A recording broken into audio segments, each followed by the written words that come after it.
अस्सलामुअलैकुम, मैं हूँ रामीन सैयद और आप देख रहे हैं प्रोग्राम राज़ो नियाज़ ज़ोरिया मकबूल जान और ज़फ़र हिलाली के साथ। नाज़रीन, पाकिस्तान में तशद्दुद की सियासत का तसलसल रुका नहीं है। अफसोसनाक मनाजिर देखने में आए जब तहरीक इंसाफ के कारकुन ज़िला केमाड़ी DRO के बाहर एहतजाज कर रहे थे, तो इस दौरान पीपल्स पार्टी और तहरीक इंसाफ के कारकुनान के दरमियान तसादुम हो गया, जिसमें PTI के रहनुमा अली जैदी ज़ख्मी हो गए हैं और इलेक्शन कमीशन ने इस वाक़े का नोटिस ले लिया है। और ये सब क्या हो रहा है? क्या सियासी फैसले अब सड़कों पर पुरतशद्दुद तरीके से किए जाएंगे? देखिए, दो चीज़ें बड़ी अहम हैं कि फॉर्म 11 और 12 आप लिख के दे रहे हैं लोगों को, और वो पोलिंग एजेंट के दस्तखत हैं, प्रिजाइडिंग अफसर के दस्तखत हैं। अब होना तो यही था कि प्रिजाइडिंग अफसर के ऊपर मामला ख़त्म हो जाए। कई दफ़ा जब मैं इलेक्शन कराता था उस वक्त मैं कहता था कि प्रिजाइडिंग अफसर के ऊपर मामला ख़त्म हो जाना चाहिए। ठीक, यहाँ पर तो ख़त्म हो, कम एक हल्के का ना, यहाँ तो सारा नहीं है इकट्ठा। ठीक, अब आप क्या करते हैं, आरोप पे जाके आप काउंटिंग में बदल रहे हैं। ठीक, 3-4 को इकट्ठा करके, तो या तो फिर आप ये करें कि आरओ जो है वो उस पर उस आरओ के भी साइन करके ऑथेंटिकेट, वो घूमता रहे, आरओ साइन करके कंसोलिडेट होते जाएंगे सबको, ऐसी कौन सी बात। ठीक है, इन्होंने 11-12 के दिए। अब कल की जो काउंटिंग शुरू हुई तो पहले तो 2 पे ऊपर जमात इस्लामी ने कहा कि हमारे 2 जो है ना हमारे हो गए, लेकिन एक को तो इलेक्शन कमीशन ने भी ऑन कर लिया, दूसरे पे कंफ्यूजन है। जिस मुल्क के अंदर इतने छोटे से एक लेवल के इलेक्शंस, और वो भी एक शहर के अंदर आप ना करवा सकें, और उसके अंदर आप एडमिनिस्ट्रेटिव सेटअप को अलाउ करें। अब देखें ना, कल वो गए हैं चीफ इलेक्शन कमिश्नर जो है वो चीफ जस्टिस से मिले। हाँ। अब चीफ जस्टिस ने वहां पर जाके उन्होंने कहा है कि हमें आप जुडिशियल ऑफिसर्स दें। ये इससे और बड़ी हमाकत होगी। अच्छा, इसलिए कि हमने जुडिशियल ऑफिसर्स के साथ, सेशन जजों के साथ हमने इलेक्शन करवाए हुए। सेशन जजों को पता ही नहीं होता कि कौन सा टीचर किस पार्टी का है, कौन सा इलाके में किस किस्म के पोलिंग एजेंट एग्जिस्ट करते हैं। अच्छा, स्कूल की लोकेशन कहाँ पर है, क्या वो दुश्मन टेरिटरी के अंदर मौजूद उस पार्टी की, क्या वो उस पार्टी के लोग वहाँ जाके वोट दे सकते हैं कि नहीं दे सकते, ये किसको पता होता है? ये पता होता है डिप्टी कमिश्नर को, ये पता होता है वहाँ के SP को। अब होता क्या है कि सेशन जज साहब को बना तो देते हैं आप उसको एक खास किस्म की, सेशन जज जो है वो डिप्टी कमिश्नर को कहता है कि मुझे ना ऐसे पोलिंग स्कीम बना के दे। वो एक लिस्ट देता है स्कूल टीचर्स की, एक लिस्ट है फलाना फलाना, और वो उसके ऊपर उनके कन्वीनियंस के हिसाब से उनको पोस्टिंग कर देता है एज प्रिजाइडिंग अफसर, असिस्टेंट प्रिजाइडिंग अफसर, और 1-2 छोटे और उसके साथ होते हैं। अब मैं अगर पीपल्स पार्टी के इलाके के अंदर पीपल्स पार्टी की हक वाला जो मुझे पता है, जो डिप्टी कमिश्नर को पता है, उसकी वो पोलिंग एजेंट लगा दूं, और दूसरी जगह मुखालिफ में भी उसके पीपल पार्टी के भी लगा दूं, तो सारी बात एक कन्फ्यूजन क्रिएट होगी। और जब कन्फ्यूजन क्रिएट होगी तो लोग कुछ नहीं, अगर सही काम भी कर रही होगी तो लोग उस पर रिलाय नहीं करेंगे, बलबा उस पर डालेंगे। ये हमें याद है अच्छी तरह कि रात सुबह इलेक्शन पोलिंग स्कीम बनी थी, रात 10-11 बजे की पोलिंग स्कीम कंप्लीट होकर जाती थी, और वो अंधे आंखों से वो उसको साइन कर देते थे सेशन जज। उनको बिल्कुल नहीं पता होता, कोर्ट से बाहर तो उनको जिंदगी नहीं पता होती ना। ठीक है, क्या हो रहा है? हो ये रहा है कि एडमिनिस्ट्रेशन करप्ट है, उसके ऊपर पॉलिटिकल लीडरशिप करप्ट है, और फिर इलेक्शन कमीशन जो है उसने गुज़श्ता तकरीबन कितने सालों से आप इलेक्शन 70 से तो इलेक्शन करवा रहे हैं ना, 50 सालों से। आप अपना एक अमले नहीं रिक्रूट कर सके इस मुल्क के अंदर। आप हर दफा रिलाय करते हैं एक अमला हो जो मुस्तकिल तौर पर यही काम करे। ठीक, और वो उसको आप ट्रांसफर पोस्टिंग भी करते रहे, यहाँ से वहाँ, वहाँ से यहाँ, इलेक्शन के दिनों में यहाँ सिंध वाले इलेक्शन करवाते हुए पंजाब चले जाए, पंजाब वाले सिंध में आ जाए, ताकि आप, लेकिन नहीं, फिर वहाँ जाएंगे और फिर आसिफ जरदारी ने जैसे कहा था ये आरओज़ का इलेक्शन है, और जस्टिस इफ्तिखार चौधरी पे इल्ज़ाम लगा कि जनाब इसने आरओज़ को कहा था ताकि हमें हराया जाए, तो उसने हरवा दिया और ये हुआ। ये है असल सिचुएशन। अब आप मुझे बताइए, इसके अंदर लड़ाई नहीं होगी तो क्या होगा? ठीक है, और ये लड़ाई हुई है कराची में। हिलाली साहब, आप कराची में मौजूद हैं, कि हो क्या रहा है कराची में? मुश्तैल क्यों हो गए कारकुनान, और जो जैसे कि उरिया साहब कह रहे हैं कि बद इंतज़ामी का मुजाहिरा किया गया इलेक्शन कमीशन की जानिब से, इसी वजह से ये मुजाहिरे हो रहे हैं। आप अग्री करते हैं इस बात से? देखिए, कुछ जो मैंने सुना ये है फ्रॉम द सीन, जो मुझे अभी रिपोर्ट एक आई है, वो ये है कि काफ़ी लोग जो हैं PTI के, वो नाखुश थे उनकी लीडरशिप से। वो कह रहे थे कि एक पूरा दिन हो गया है हम निकलते हुए, एक पूरा दिन हो गया है हम कंप्लेन करते हुए, और आप लोगों किधर थे? दफ्तर में बैठे हुए इंटरव्यूज दे रहे थे टेलीविजन को, दफ्तर में बैठे हुए लोगों के साथ डिस्कस कर रहे हैं, you should be on the spot. तो आप किधर थे? तो ये उनको, और अब क्यों आए हैं एक दिन बाद? तो मैं आपको ये कहना चाहता हूं कि इस पर्टिकुलर इंसिडेंट पे जो उनकी अपनी लीडरशिप है उस पे उनको ऑब्जेक्शंस थी एक। अच्छा। और फिर लड़ाई तो हुई है पीपीपी के साथ, और बेचारा जैदी को भी कुछ इंजर्ड है, मगर उन्होंने खुद कहा है कि इतना सीरियस नहीं है। मगर दूसरी चीज मैं आपको बताऊं, देखिए थोड़ा सा आप पंजाब में और इधर में जो इलेक्शंस हुए हैं, just think about it for a minute. Punjab में जब इलेक्शंस होते हैं तो द लीडरशिप पोलिंग स्टेशंस में है, वो खड़े होते हैं, वो देखते हैं कि रिगिंग नहीं हो रहा है, हम रिगिंग को रोक रहे हैं। इधर वो भी नहीं हो रहा था और उनके पास फॉर्म 11 थे। उन्होंने जीता हुआ सीट को फॉर्म 11 अपने हाथ में, फिर भी नहीं रही कर रहे थे कि ये इलेक्शन के उनकी विक्ट्री है। फिर वो कह रहे, वो गलत अनाउंसमेंट कर रहे थे कि किसने जीता तो मैं आपको बताना चाहता हूं, अगर इस कराची के इलेक्शन का एक स्पिल ओवर मैं आपको ये बताऊं कि इतना मैसिव रिगिंग था कि मैं समझ ही नहीं सकता हूं कि जो आदमी इस इलेक्शंस पे कहा जीता है, इंक्लूडिंग जमात इस्लामी ने बहुत प्रोटेस्ट किया है। कहते हैं हम हर किस्म की रिगिंग हुई और अगर वो नहीं होती तो और वोट्स मिलते। मैं समझता हूं जितना आपने प्रोटेस्ट किया पीटीआई और you can not recognise these elections. 8-9% turn out, massive rigging, और फिर भी आप कह रहे हैं हाँ शायद हमारा कैंडिडेट हो जाए, ये हो, तो दैट्स अ कॉन्ट्रडिक्शन। अगर भी आप जीते हैं, आप खुद कह रहे हैं मैसिव रिगिंग हो, तो ये कोई तरीका है जीतने का? I am sorry, I think कि ये तो एक बहुत बड़ा साइन है, इंडिकेशन है कि जनरल इलेक्शंस में सिविल वॉर होगा अगर इस किस्म की प्रेसिडेंट्स उधर भी किया जाए, आई मीन वो फॉलो किया जाए, there will be big trouble. तो मेरे ख्याल में तो कोई ना कोई इन्वेस्टिगेशन होना चाहिए भाई।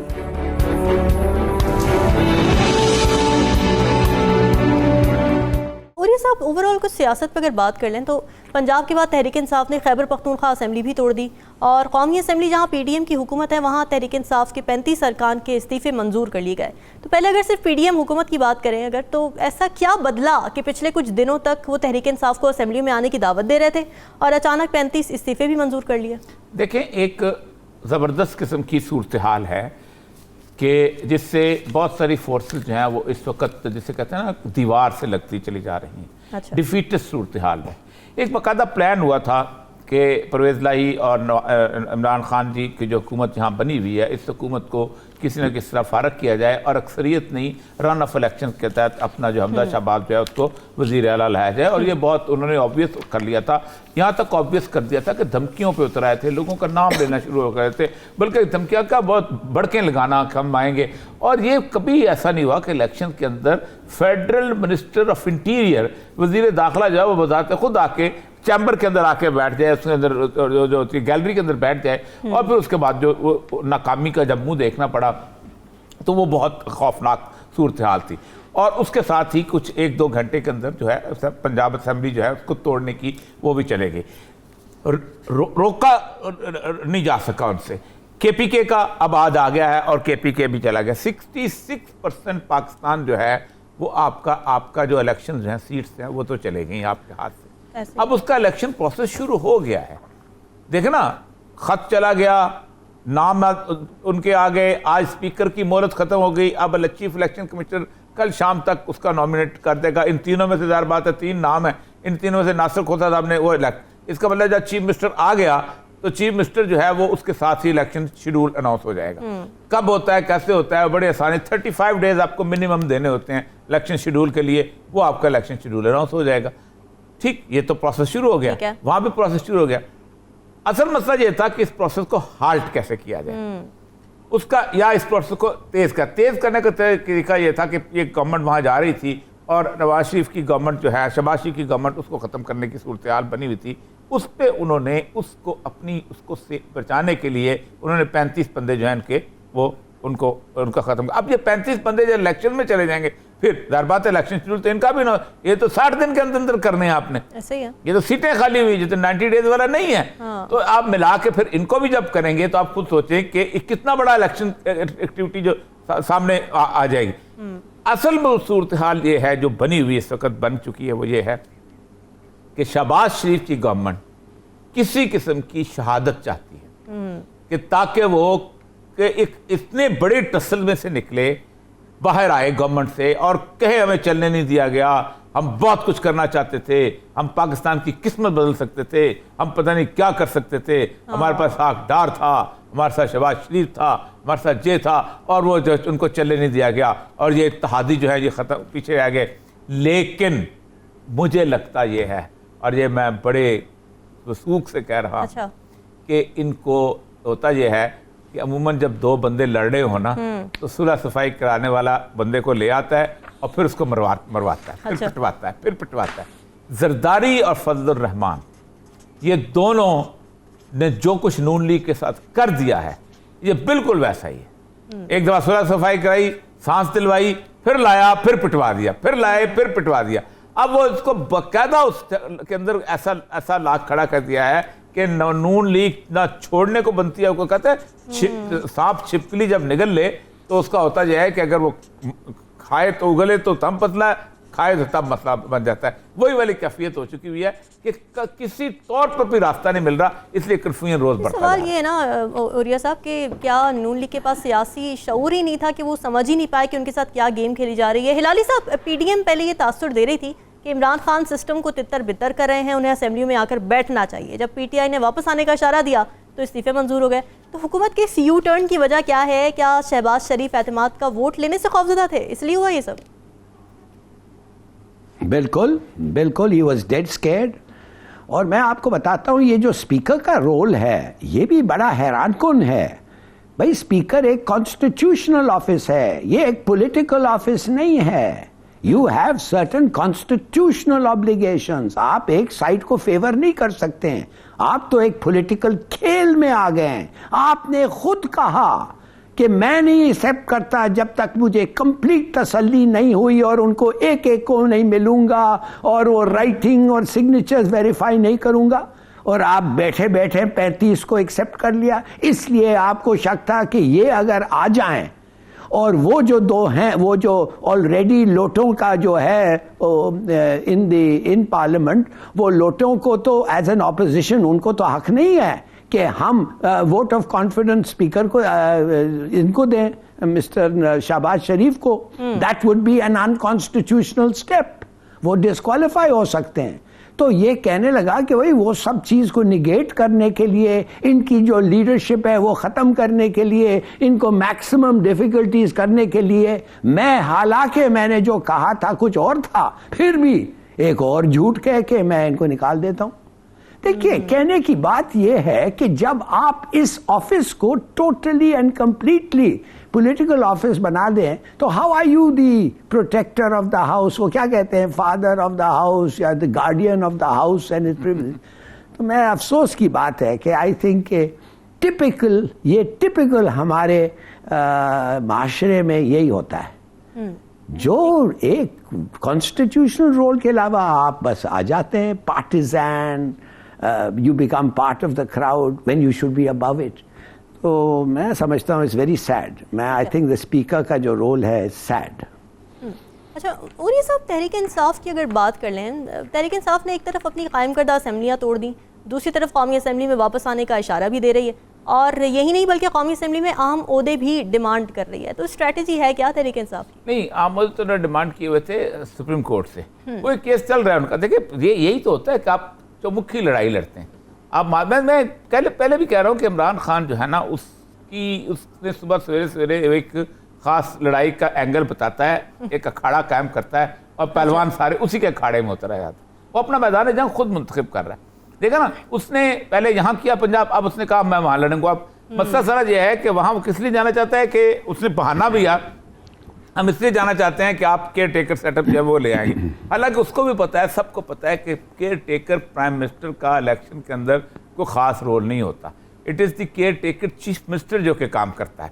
केयर टेकर प्राइम मिनिस्टर सिर्फ एक सेरेमोनियल सी सूरत हाल होती है, पर कोई पावर ऐसा उसका नहीं होती, सारा काम प्रोविंशियल गवर्नमेंट करती हैं। तो आप जितने भी पिछले केयर टेकर आए, मतलब 2 केयर टेकर चीफ मिनिस्टर में तो मैं खुद भी रहा हूँ उस माने में, गवर्नमेंट में था। अच्छा। तो वो प्रोविंशियल गवर्नमेंट को ऊपर वो इवन दौरे भी नहीं करते होते। आप वो जो आपको पता है पिछला care taker chief minister prime minister कौन था, कोई याद है? नहीं याद।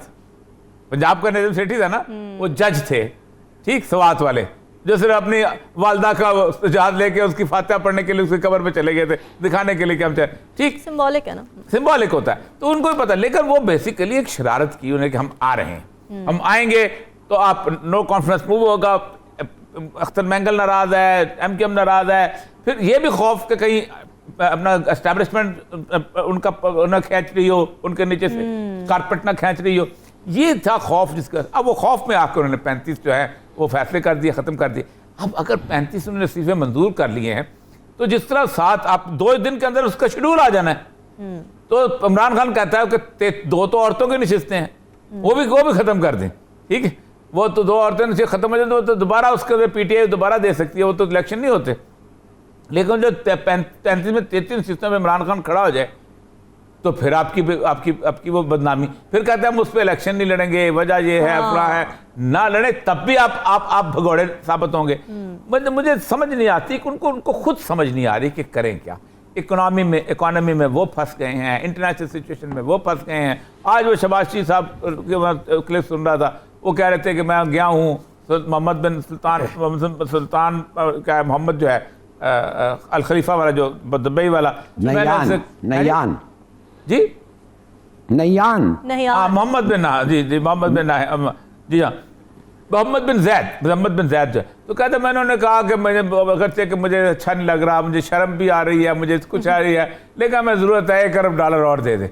अब ये चीज़ें जो हैं आप पब्लिक को बता रहे हैं, एज अ लीडर भी बिल्कुल मुझे ऐसा लगता ये है कि जैसे कुछ साइकोलॉजिकल कोई बहुत बड़ी फिजा बन गई हुई है कि उनको कुछ समझ नहीं आता कि कहाँ क्या बोलना है, कहाँ क्या नहीं बोलना, क्या करना है। Total flop. उन्होंने कभी सोचा नहीं था कि उनके साथ ऐसा हो जाए। पब्लिक को भी पता है कि क्या चल रहा है और कितना किससे हो सकता है, किससे नहीं हो सकता। हिलाली साहब, आपको क्या लगता है तहरीक इंसाफ क्लियर है अपनी स्ट्रैटेजी में कि एक तरफ उन्होंने अपनी असेंबलियां तहलील कर दी हैं, तो दूसरी तरफ वो कौमी असेंबली में आने की बात कर रहे हैं, इशारे दे रहे हैं, ऑपोजिशन लीडर की सीट मांग रहे हैं? देखिए, उन्होंने कहा है कि उन्होंने कहा है कि हम आ रहे हैं, तो इन्होंने 35 को डिस्क्वालीफाई कर दिया। तो फिर इमरान खान और साथ साथ पीडीएम ने कहा अगर इमरान खान खड़ा होगा तो हम कोई खड़ा नहीं करेंगे उसके खिलाफ। अच्छा, उसका मकसद ये है ना फिर कि इट्स नेवर एंडिंग। तो क्या होगा, वो इलेक्ट होगा, फिर रिजाइन होगा, फिर इलेक्ट होगा, फिर रिजाइन होगा। ये तो इट कांट वर्क। तो ये एक सिस्टम को ख़त्म करना चाहते हैं।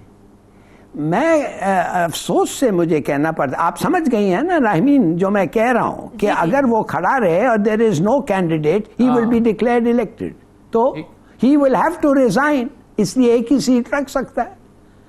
फिर क्या होगा, फिर 3 इलेक्शन होंगे। तो इन्होंने इस सिस्टम को भी देखेंगे आस्ते आस्ते, इसको भी बैंकरप्ट कर देंगे। तो like they are doing the country, इंशाल्लाह हम उस पर भी आज बात करेंगे।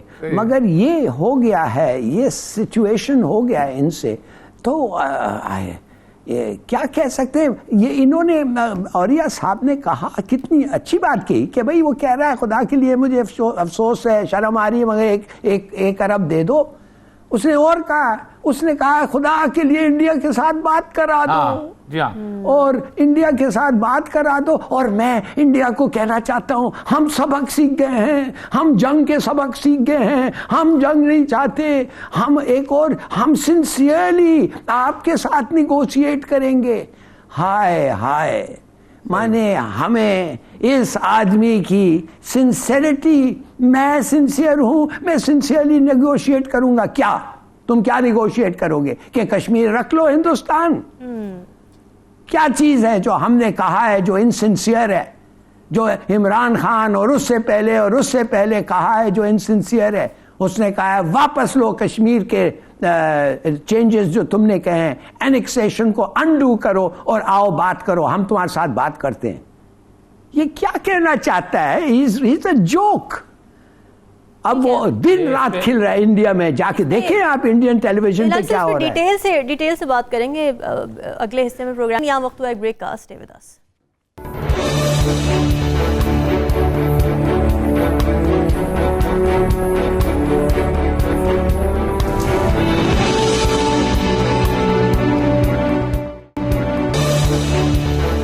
वेलकम बैक नाजरीन। मसाइल का शिकार पाकिस्तानी मईशत को एक बड़े धचके का सामना है। वर्ल्ड बैंक ने $1.1 बिलियन के 2 कर्जों की जो मंजूरी देनी थी वो अगले माली साल के आगाज तक मौखर कर दी है। तो ऐसी सूरत हाल में कि जब हुकूमत पहले ही IMF प्रोग्राम की बहाली के हवाले से मुश्किलात का शिकार है, वर्ल्ड बैंक की तरफ से भी कर्ज मौखर हो जाना हुकूमत के लिए मजीद चैलेंजेस खड़े कर सकता है। हिलाली साहब, क्या वजह है वर्ल्ड बैंक ने ऐसे वक्त में कर्जों की मंजूरी मौखर कर दी है जबकि पाकिस्तान को इसकी अशद ज़रूरत है? अगर इन लोग जाके वर्ल्ड बैंक का चार्टर पढ़ते हैं और वर्ल्ड बैंक के जिस इंस्ट्रक्शंस और प्रोसीजर्स के तहत ऑपरेट करता है तो उनको पता होना चाहिए था कि एक शर्त ये है कि वर्ल्ड बैंक उन मुल्कों के साथ कोऑपरेट करेगा जो कंप्लिसिट हैं IMF programme. In other words, अगर एक IMF प्रोग्राम है यू मस्ट बी कंप्लिसिट, जो हम नहीं हैं। दूसरी बात यह है, वर्ल्ड बैंक नहीं चाहता कि आप ये पैसे जाके अपने रिजर्व्स में रख दें। वो कहते हैं नो, ये इस चीज के लिए नहीं है, ये है स्पेसिफिक प्रोजेक्ट्स का। और 2 प्रोजेक्ट्स थे, एक 500 मिलियन और एक 400 मिलियन, एक एनर्जी का प्रोजेक्ट जो था। अच्छा। तो कहने की बात यह है कि ये लोगों को ये सोचते हैं कि वही कर सकते हैं उनके साथ, या इनको पता ही नहीं है कि वर्ल्ड बैंक कैसे ऑपरेट करता है। भाई कैसे पता नहीं है? आप दिन रात उन लोगों से मिलते हैं, 20 साल से यही काम करते रहे हैं और फिर भी आपको नहीं पता है। मैं आपको बताता हूं रामीन क्या हो गया है। हम एक फैसला नहीं ले सकते। वो कौन सा फैसला है? जो फैसला हमने एग्री किया है होना चाहिए, फ्लोट द रुपी। यस, मगर वो नहीं करते। वो रीजंस है, वो रीजंस इसलिए हैं कि ये 25% है इन्फ्लेशन, आप फ्लोट करें 35 हो जाएगा। 230 है रुपया का कीमत इस वक्त, आप उसको फ्लोट करें 280 290 तक जा सकता है। कारदार साहब का असेसमेंट है 290 300 तक। तो क्या होगा? गरीबों पे बड़ा असर होगा, बिल्कुल। मगर क्या ये आपको नहीं पता था जब आप खेल रहे थे आपकी इकोनॉमी के साथ कि क्या होगा? अब कोई आपको, अब आप वो कह रहे हैं आपको करो, नहीं तो और कुछ नहीं होगा। और Japan, sorry UAE, Saudi Arabia और क्या कहते हैं UAE, सऊदी अरेबिया और एक और मुल्क कतर नहीं, चाइना, उन्होंने कहा है बच्चों दो उनको पैसे and keep within the programme, otherwise हमारे से भी कुछ नहीं मिलेगा ना। एक रेट चाहिए। वर्ल्ड बैंक कहता है, दुनिया कहती है हमें एक रेट ₹2 का। एक तो होता है bank rate, grey rate, black rate. No, we want 1 rate. क्यों नहीं देते हो? करो, मगर ये सब चीजें फिर आपको बर्दाश्त करना पड़ेगा।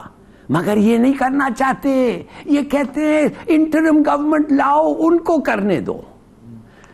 ये नहीं चाहते कि PDM ये करें। तो फिर आते क्यों हैं? अगर आपके पास वो कुव्वत नहीं है, you don't have the strength to withstand pressure, तो आते क्यों है गवर्नमेंट को? वो क्या कहते हैं अंग्रेजी में, you can't stand the heat in the kitchen, don't come in to the kitchen. अब देखिए हमारा क्या हालत है, ये मैं बताना चाहता हूं बड़ी जल्दी से। $4 बिलियन हमारे रह गए, 25 दिन का इंपोर्ट्स, 25 डेज इंपोर्ट्स। रिमिटेंसेस आपके मंथ बाय मंथ कम हो रहे हैं। क्यों? कि लोग नहीं भेज रहे हैं रिमिटेंसेस थ्रू बैंक्स, जो पैसे आपको मिले वो हुंडी से भेज रहे हैं। बिल्कुल।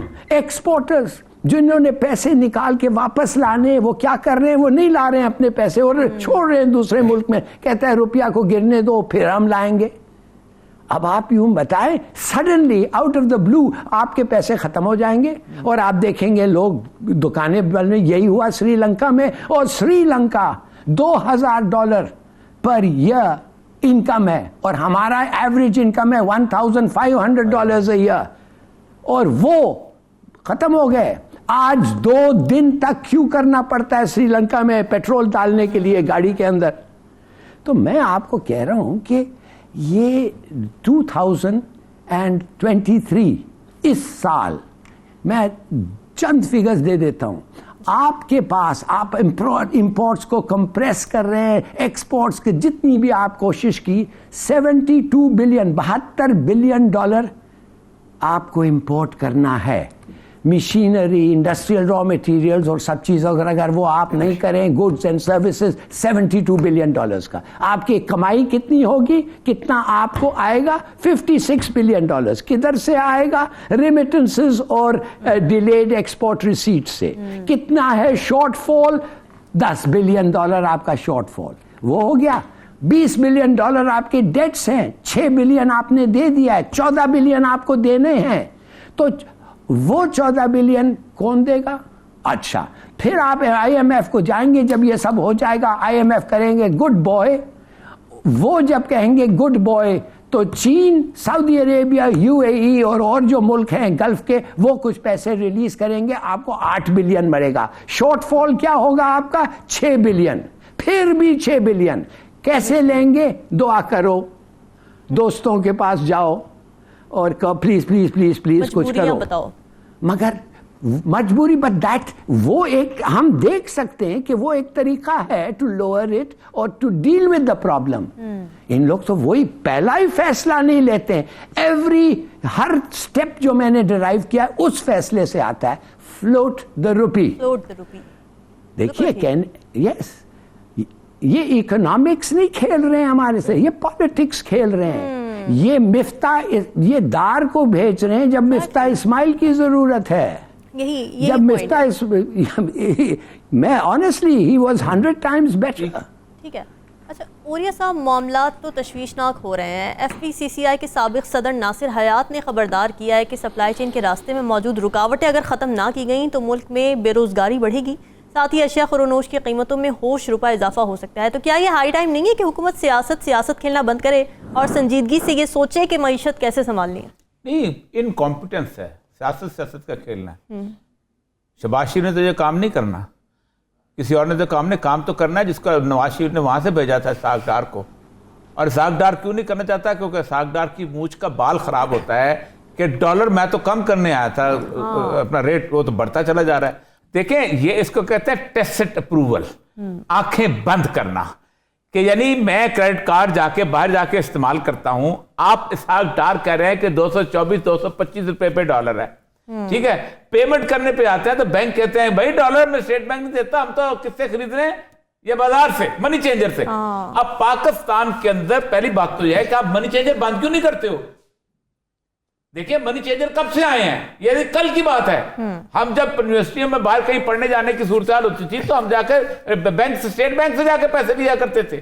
छोटा जो है वो लेके बाहर जा रहा होता था, स्टेट बैंक से जाकर पैसे लिया करते थे या बैंक में अलाउ करते थे, क्योंकि पूरी ट्रांजैक्शन लोगों की नजरों में होती थी।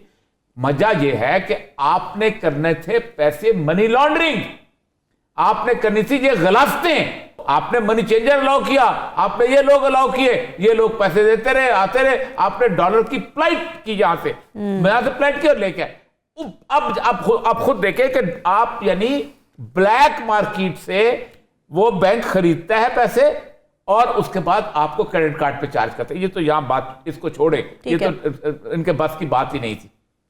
अगली सूरत हाल देखें कि आपके पास, आपको 3-4 एसेंशियल्स हैं जो आप इंपोर्ट नहीं करेंगे तो आप कुछ भी नहीं। आपको तेल चाहिए, ठीक है, जाहिर बात है, आपने गाड़ियां चलानी है इस मुल्क के अंदर, ट्रैफिक चलनी है इस मुल्क में, जहाज उड़ने हैं इस मुल्क के अंदर, लोगों के मोटरसाइकिल का पेट्रोल चलना है, तो हर चीज होनी है ना जी, ठीक। उसके बाद आपको गैस चाहिए। आपको गैस इसलिए भी चाहिए कि आपने पाकिस्तान के अंदर आपके बिजली की जो बहुत सारे जो है वो यूनिट्स तो गैस से चलते हैं या पेट्रोल से चलते हैं। फिर आपको कोयला चाहिए जो आपने इंपोर्ट करना है। फिर आपको दवाइयों का रॉ मटेरियल चाहिए जो आपने देना है। फिर यहां तक कि आपको गंदम के लिए आपको पैसे चाहिए। गंदम तक आपने तो ज़राअत का भी सत्यानाश कर दिया ना। फिर आपको उसके लिए चाहिए अपना कनोला के लिए, इसके लिए घी के लिए आपको चाहिए। ये सारे जब आज से कुछ देर के बाद ये $4 बिलियन जो आपके पास पड़ा हुआ है, ये 20-25 दिन के बाद खत्म हो जाएगा, तो फिर आप क्या करेंगे? कहां से आएगा ये पैसा? इसलिए, और ये मैं आज भी कहता हूं कि जिस बंदे ने भी इस रजीम चेंज एक्सपीरियंस को पाकिस्तान के ऊपर नाफिज किया है, उसने पाकिस्तान से पता नहीं किस जन्म की दुश्मनी ली। होता क्या है, एक स्मूथ सेलिंग सूरत हाल में अब जब जा रहे होते हैं तो उसमें होता यह है कि इकॉनमी में सडन चेंजेस नहीं आती।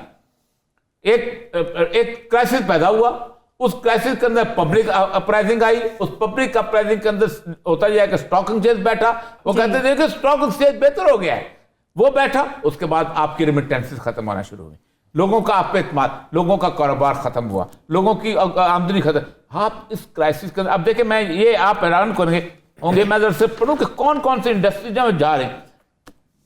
आप देखें जी, मैन्युफैक्चर 2% पे 0.2% पे आपकी ग्रोथ थी जून के अंदर, ये जो मैन्युफैक्चरिंग इंडस्ट्री थी, ठीक। और उसके बाद 22.4% over the year a major negative growth originated from yarn, ये जो उसकी थी नेगेटिव ग्रोथ है यार्न के अंदर, ये जो आप मुख्तलिफ किस्म के कपड़ा बनाते हैं, दूसरी चीजें बनाते हैं। राइस प्रोडक्शन जो है वो 13% उसमें कम हुई। वेजिटेबल प्रोडक्शन ये 6% कम हुई। उसके बाद 11% उठी, यानी कोई ऐसा सेक्टर नहीं है कि जिसके अंदर आपके अंदर रिडक्शन है। फिर आपने डीएपी मंगवाना है, आपने पेस्टिसाइड मंगवाने हैं, आइंदा इसका मतलब यह है कि आपके अंदर आपकी इंटरनल जो लोकल गंदम की फसल भी आपकी ज़ाया चलेगी, आपकी गन्ने की फसल भी ज़ाया चलेगी, चावल की फसल वैसे तबाह बर्बाद हो रही है, कपास की फसल आपकी ज़ाया चलेगी। आप इस मुल्क को जहन्नम बनाने के लिए आए थे, आपने सारा रजीम चेंज जहन्नम बनाने के लिए किया था। आप यार किस मुल्क के रहने वाले हो? बिल्कुल ठीक है, आप करने क्या आए थे यहाँ पर? बिल्कुल ठीक है, मसाइल बहुत हैं, यही मसला कि मसाइल तो बहुत हैं, लेकिन क्या हुकूमत के पास कोई सोल्यूशन भी है? बात करेंगे इस ब्रेक के बाद। Stay with us.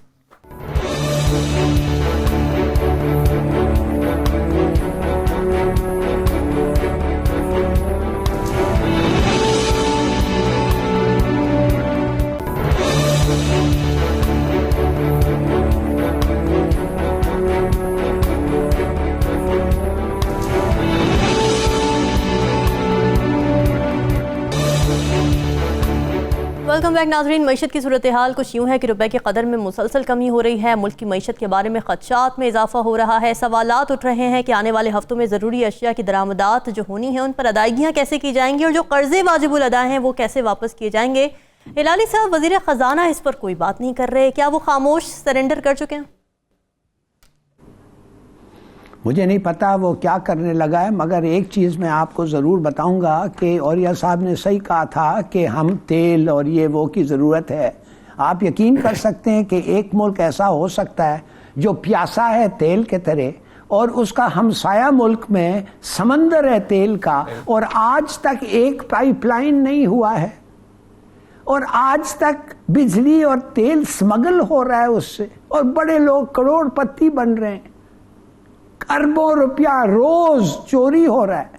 देखिए, कहने की बात सिर्फ ये है, अगर इस किस्म के आप फैसले कर रहे हैं तो आप बचेंगे क्यों? सोवियत यूनियन दुनिया का सबसे बड़ा सक्सेसफुल एक्सपेरिमेंट, सोशल एक्सपेरिमेंट था, कोलैप्स कर गया। क्यों? इकोनॉमिक्स।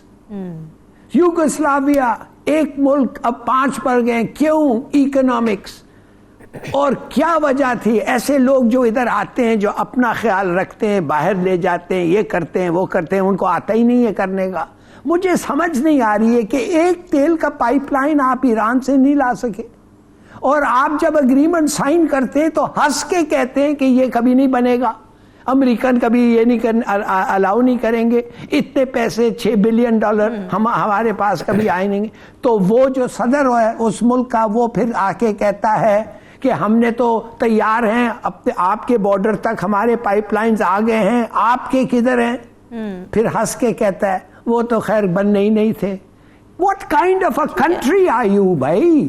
ठीक है, अच्छा। और आप समझते हैं आप बचाएंगे? अल्लाह की माजरत हिलाली साहब, बिल्कुल वक्त थोड़ा रह गया है। उरिया साहब, ये भी खबरें आ रही थी कि जी रूस से कोई मुआहिदा होने जा रहा है, कोई हुकाम आ रहे हैं, उनके सस्ते तेल और गैस मिलने जा रही है। नहीं, हम सिर्फ मुआहदे करते हैं, ये बात बिल्कुल ठीक है। ईरान का तेल की जो पाइपलाइन है, जहां तक साफ नाम लेना चाहिए, हम सिर्फ डरते हुए, इंडिया हमारे मुकाबले में रेगुलर ईरान से तेल खरीदता रहा है। 40% का ऑयल ईरान से आता था, हालांकि उसकी डायरेक्ट पाइपलाइन नहीं थी, वो उससे खरीदता लेके आता था, सी के जरिए लेके आता था, लेकिन उनका आता था, हम नहीं लेते। हम तो सिर्फ जैसे कहते हैं तफ्तान का बॉर्डर क्रॉस करना है और अब पाइपलाइन हमारे साथ है। तुर्कमानिस्तान की गैस पाइपलाइन उसके ऊपर हमने कुछ नहीं कर सके, यूनिकॉल वाली जो एग्रीमेंट थी उस पर कुछ नहीं कर सके।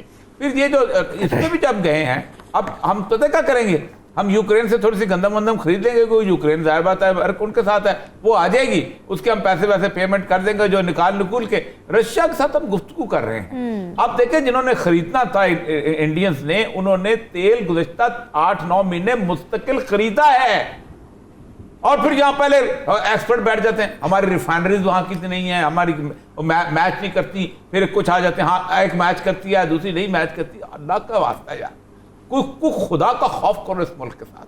आपको सिर्फ अमेरिका को राजी करना है, क्योंकि आपका सरमाया बाहर है।